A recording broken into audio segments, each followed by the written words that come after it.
মাদেরকে বলবেন ওই মা যে কত কষ্ট করে, ওই মা কত কষ্ট করে আপনাকে আমাকে মানুষ করেছে, ওই মা কত কষ্ট করে আপনাকে আমাকে পেটের মধ্যে ধারণ করেছে। হায় রে মায়ের কত ব্যথা। যখন মেডিকেলের মধ্যে যাবে, মেডিকেলের মধ্যে নিয়া মায়ের মাথার উপর আসমান ভেঙে পড়তেছে, সন্তানটা পেট থেকে বের হইতে চায় না। আল্লাহ তাআলা ফেরেশতাদেরকে দিয়া বলি, ও ফেরেশতারা তো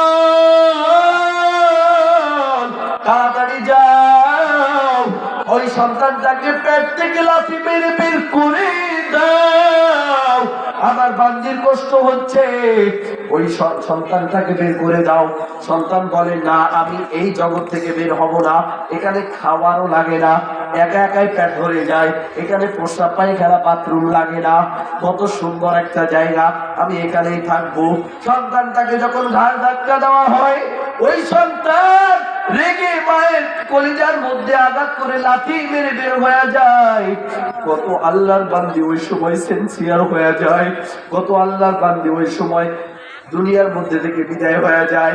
ও বাবা, এখানে কত ব্যক্তি রয়েছে রাত 12টার সময় বাসার মধ্যে যায় পড়া দিবে, যাদের মা রয়েছে সঙ্গে সঙ্গে দরজাটা খুলে দিবে আর ডাক দিয়া বলবে, বাবা তোর জন্য আমি মা ঘুমাই নাই, তোর জন্য আমি মা জেগে রয়েছি রে বাবা।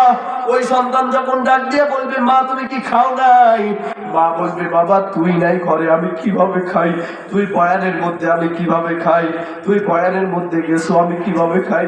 কিন্তু ওই বান্দাদেরকে দেখো যাদের মা নাই, যাদের বাবা নাই, তারা যখন দরজার মধ্যে যায় কড়া দিবে, কেউ দরজা খুলবে না। তারা যখন দরজার মধ্যে যায় নাড়া দিবে, কেউ বলবে না, বাবা তুই ঘরের মধ্যে আয়, বাবা তুই ঘরের মধ্যে বসে যা, এইভাবে কেউ বলবে না রে বাবা।